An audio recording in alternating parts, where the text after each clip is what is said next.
Welcome to Beyond the Bottom Line, a program designed to explore issues of business problems and the responsibility that considers more than pure profits. My name is Larry Zicklin, and as always, my colleague is Paul Roth.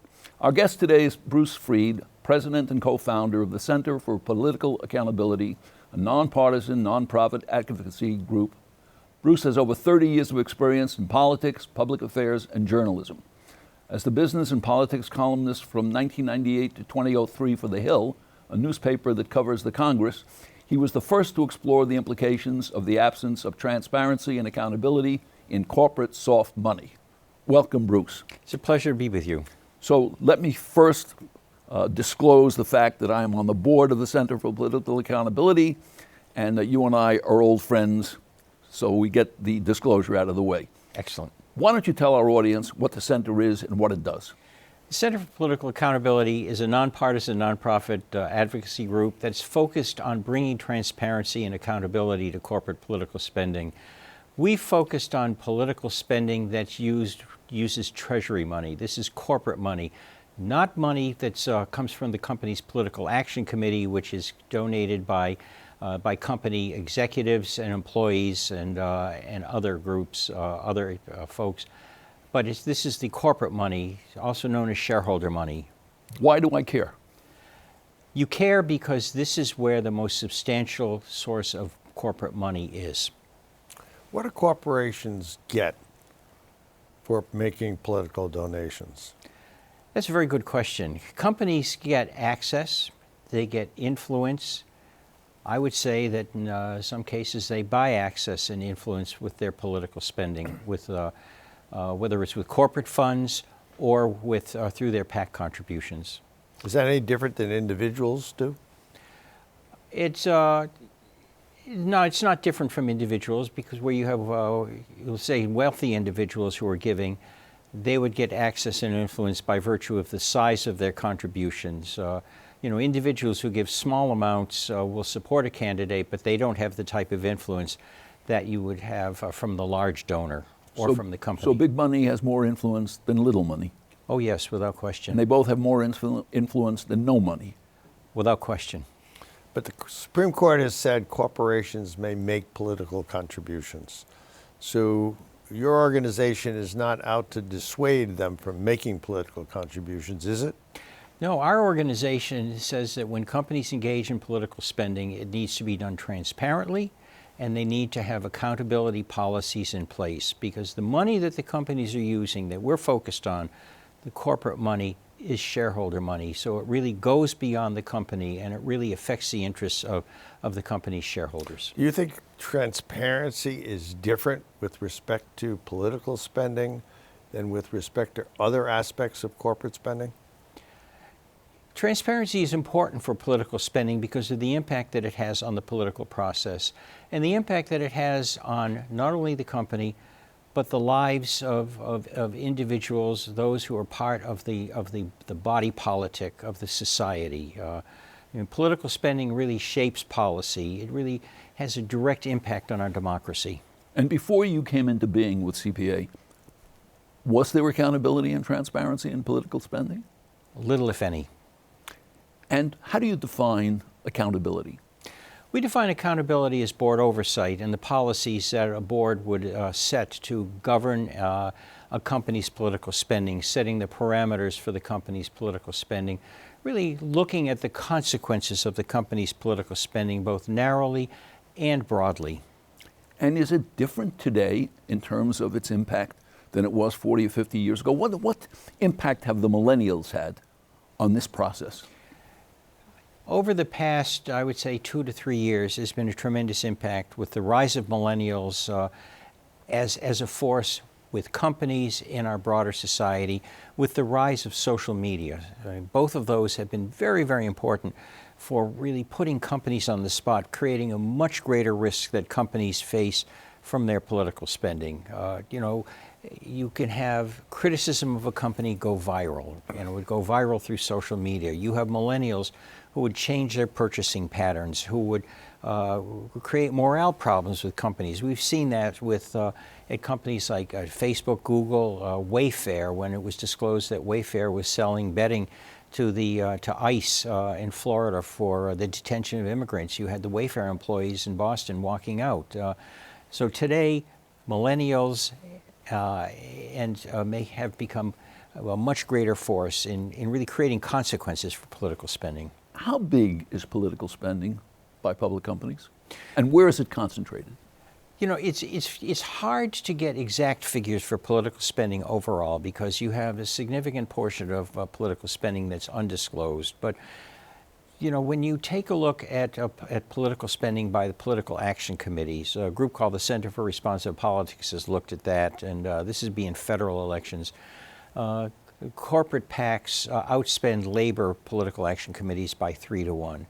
Now, we've done research at the state level. We've looked at 6 state-focused political committees, governors' associations, state legislative campaign committees, and attorneys general associations. These are groups that have really reshaped state politics and policy and national politics over the past decade. And in those groups, we found overall that 45% of the money to those committees came from public companies and their trade associations. That's $594 million out of $1.3 billion. Now, their spending far outweighed the spending by individuals. That was 22%. Privately held companies, 16%. So public companies and their associations are dominant political spenders. And in what way have they reshaped state politics? Oh, they've reshaped state politics with the change in control of legislatures, with the change of control of governors, elections of attorney general. And then you look at what the consequences of an election outcome are, you know, whether it's the gerrymandering, and with that you have a very serious problem with racial gerrymandering. I mean, gerrymandering now has created a real crisis in our democracy, and it's going to be a major issue in the 2020 elections. You have the passage of legislation attacking gay rights. You have the passage of extreme anti-abortion legislation. There are attacks on climate change, where you have attorneys general bringing suits against the Environmental Protection Agency's Clean Power Plan. So there are major consequences. I am shocked by the amount of money that comes into the states, cities, local elections. And I was taken by a newspaper article only a few weeks ago, I think, in which George Soros and one of his foundations, or however he contributed $800,000 to a local district attorney election in upstate New York. Mm-hmm. $800,000 for a district attorney. And I kept thinking to myself, how much of this is going on that I know nothing about because it's not disclosed? Well, in that case, you know, when you had the contribution to a local district attorney's race, that would be disclosed. I mean, you have partial disclosure and no disclosure. You know, one of the things that we found is when we were looking at our research on state spending, companies giving 7 figures, 6 figures to these 527 committees. And what's a 527 The 527s are the political committees, again, the Governors Association, state legislative campaign committees. That's the designation of the IRS section that regulates them. And what are they permitted to do? Well, what they do is they engage in indirect spending. So they will give to various groups that then engage in political spending. I mean, one example would be in North Carolina, when a political committee gave to another political committee, a national political committee gave to a group called Real Jobs North Carolina. That, in turn, group spent $1.25 million, and it resulted in the change in control of the North Carolina legislature. But you have companies that give through these various committees where there are no contribution limits, and then you have the groups called the social welfare organizations, the 501c4s. They engage in independent expenditures. These are expenditures that supposedly are not coordinated with a candidate, but they're used for attack ads. And, you know, we know the spending by the groups because that has to be disclosed, but you don't know where the money comes from. You interact with the corporations. Yes. In connection with that interaction, do you discuss what they're spending their money on? That will sometimes come up in the conversations. You know, we have really very good conversations with many companies. I mean, there are some that really resist disclosure and accountability, but increasingly companies recognize that it's good governance, it's good risk management, and that it protects them. So we've learned a great deal about where they're spending, what they're spending on, and then they will ask us for our advice and counsel. Can you sort of expand upon the issues that you just enumerated? It's good risk controls that they have to have as a corporation. What's good for the company? Why is it better for them to make disclosure to their shareholders? What are those conversations? I mean, we had a conversation with a company in the food business, and I remember the corporate secretary said to us, "We're concerned that a controversial contribution can lead consumers to shift to a competing product." Now, we engaged the company because one of our partners had filed a shareholder resolution at the company urging the company to adopt political disclosure and accountability policies. So we had what was called a dialogue with the company on the adoption of those policies. Was it initiated by you or the company? The resolution was initiated by us and our partner. The company then responded. But the conversation that we had with the company was a very good, very amiable conversation. In fact, we've been working with that company now on the adoption of political disclosure and accountability policies, and the policies that it has adopted has made it a leader in that in this area. Does it happen that it takes a number of years for communications where sort of the dialogue really starts, or does it tend to start right away? Sometimes it can start right away. Sometimes it can take 2 or 3 years. It really, early on we found that we needed to get significant shareholder votes that would lead companies to adopt disclosure. Sometimes a company would go through a crisis. I mean, there was a pharmaceutical company that had a crisis. It had resisted disclosure and accountability before that, but its reputation was on the line. And the next year, the company adopted robust disclosure and accountability policies.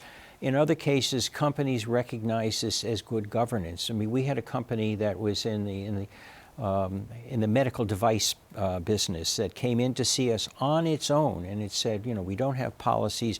We'd like to speak with you about the type of policies that we want to adopt.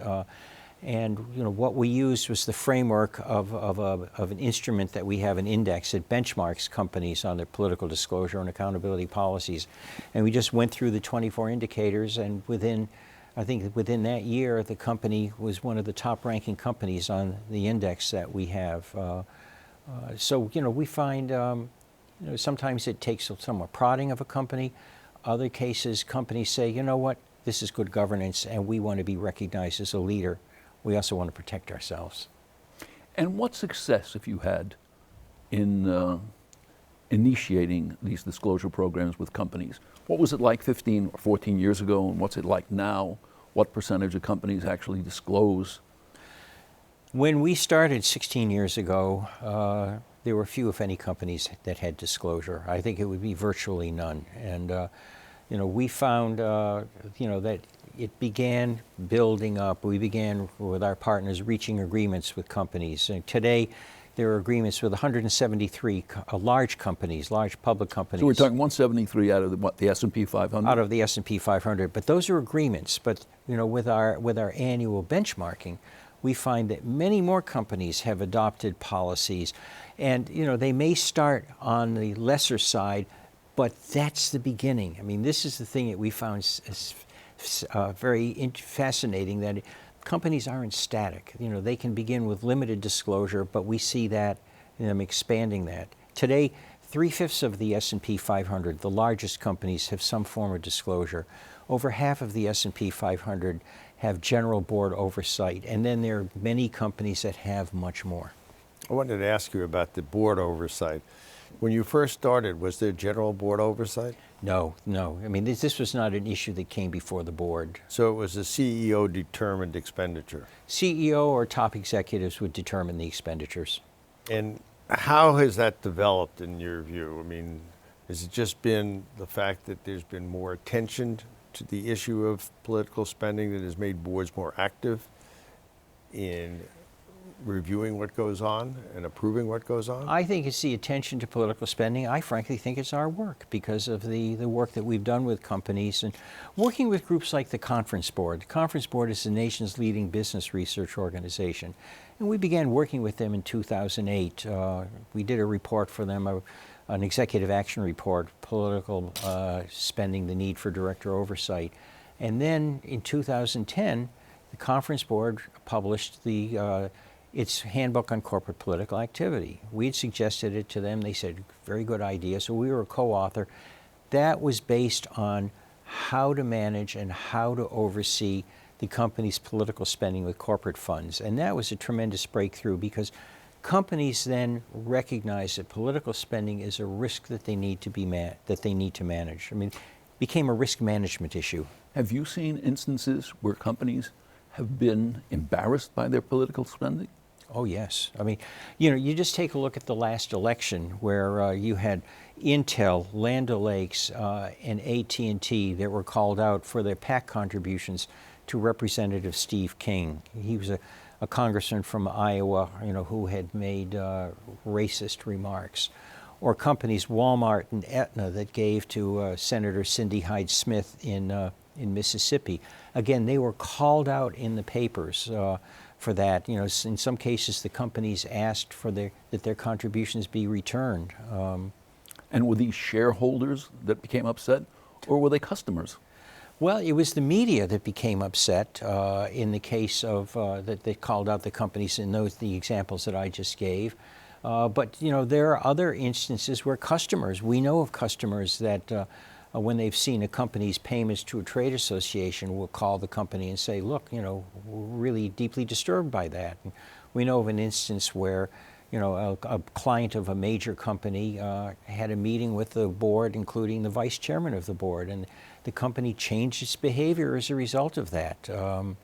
There was an interesting case in Florida, 2018, where Publix supermarkets, I think Publix may be privately held, but I think that's right. Publix contributed to a candidate running for governor in Florida who called himself a proud NRA sellout. And Publix then experienced a die-in by students from Parkland. Now, Publix changed its policy on political spending as a result of that. And we know in talking with companies that they're concerned. I mean, I can give you another example of AT&T. AT&T had resisted disclosure and accountability for years. Resolution received a good vote when it was filed by one of our shareholder partners. But then following the controversy they experienced after they retained Michael Cohen, former fixer for President Trump, a lobbying disclosure resolution was filed at AT&T. Well, the lobbying disclosure resolution... That was not filed by you. Not filed by us, but it has an impact on us because AT&T agreed to trade association disclosure, which it resisted. It adopted policies on contributing to the secret of social welfare organizations, again, another area that they resisted. And AT&T then adopted disclosure and made a point of, what we heard, made a point of saying that, this would make them a leading company. They viewed it as reputation enhancement. Could you sort of describe what trade association disclosure means? Trade associations play a very important role for companies. In many cases, companies use the large trade associations, or let's say sectoral trade associations, to represent their interests. They become lobbying entities, and so you have some of your larger umbrella trade associations like the U.S. Chamber of Commerce, the National Association of Manufacturers. Some of these trade associations, such as the U.S. Chamber or the American Chemistry Council, that represents the chemical industry, also engage in independent expenditures. So they get into direct political spending. They'll spend in opposition to or support of a candidate without coordinating. But in the case of the Chamber, it can run up to $30 million an election cycle or more. Now, when a company makes payments to a trade association, some of those payments are deductible because it's a business expense. But you also have some of that money used for lobbying and election-related spending. That's non-deductible. And we call on companies to So disclose that's what that. you're looking for. We're looking at the non-deductible. The non-deductible, Yes. the lobbying part that gets lumped under the trade association. We will do both the lobbying and election. Many companies will say to us, it's much easier to give the non-deductible portion. We said, great, because then you can follow up and you say, well, how much of that goes for election-related spending? But the risk that the company faces is that it can be associated with issues that the third-party group, the trade association, will become involved with. It's the same thing with political committees. A company may not be thinking about the broader consequences, maybe looking at creating a pro-business climate, low-tax environment. But then there are other things such as gerrymandering or attack on women's reproductive rights that are also a consequence of their political spending. So when you look to enhance accountability with respect to political expenditures, are you looking for them to disclose not only how much money they're spending, but where they're spending it? Oh, yes. That's very important. And one of the things that we've been asking companies is that they really need to ask the recipient for a report on how their money is used and what the consequences are. It's very, very important for a company to be able to gauge the level of risk it may be exposed to. And then that becomes important for the policies that they adopt governing their political spending. How do you determine what companies are doing? Where do you get your information on their political spending? We'll look at their publicly disclosed spendings. Website? Well, now today, we'll look at their websites because you have many companies now that are disclosing as a result of the work that we've done, both directly and indirectly. But we will take a look at groups like the Institute for Money and State Politics that collect publicly disclosed spending at the state level. We'll look at a group called Political Moneyline, which looks at the spending contributions that are made to the 527 political committees. We'll look at the Federal Election Commission to see what a company's PAC spending is. So now you get all this material. You have the S&P 500, and you rank them in some way based on disclosure. Do you just publish, or do you contact the companies first to let them know where they stand on this S&P 500? Well, when we do the index, this is our annual benchmarking of companies.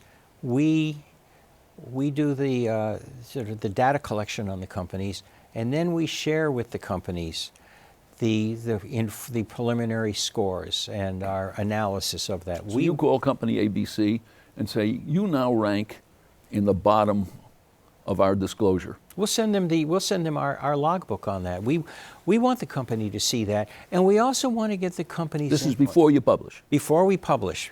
And there will be times when a company will call us and get in touch with us and say, look, you have this wrong. And we'll look at it and we'll say, you know what, you're right. We may have, not spotted something on their website. But in other cases, it leads to a discussion or a dialogue with the company where the company will start changing it, revising its policies. You talk to at the company. You'll talk to folks in the legal department. You'll talk to folks in the corporate secretary's office. These are the folks. This is company by company. It changes. Company by it differs from company to company. Do companies ever say to you, wait a minute, we don't want to be in the bottom. What would it take for us to be at the top or the middle? You know what? That happens all the time. And we began to notice that change, and that for us was really a very important development. When did you start to notice that change? Maybe about 3 or 4 years ago. Sort of get momentum was going? Oh yeah, you get momentum. In this last this last year for the index, I asked our vice president for programs who oversees the index. I said, Dan, how many companies did we have substantive conversations with on political disclosure and accountability? He said 60. This goes beyond just the routine contact with companies, but these were companies that wanted to go above and beyond to either adopt or strengthen their policies. Is there a competition among them? Do you notice that companies just don't want to be at the bottom of the index? Oh yes. When companies, a question that they always ask is, what are our peers doing? I was just going to ask you, does it go by industry group or size that sort of the momentum builds? It would be industry group. But it's interesting sometimes to see who companies select as peers, because it's sometimes not exactly within their industry. But that's important, because when we deal with companies, we'll also let them know what their peers are doing. That's become an incentive for companies to adopt or strengthen their disclosure and accountability policies. This is a fascinating subject that we want to go into in a little bit more depth with you in our next program. So let's stop right here. Thank you, Bruce, for an extraordinarily interesting program. To our audience, we hope you enjoyed it. Bruce will join us for our next program, and so we hope to see you here again on the next episode of Beyond the Bottom Line. Thank you. Thank you, It's Bruce. a pleasure. Thank you.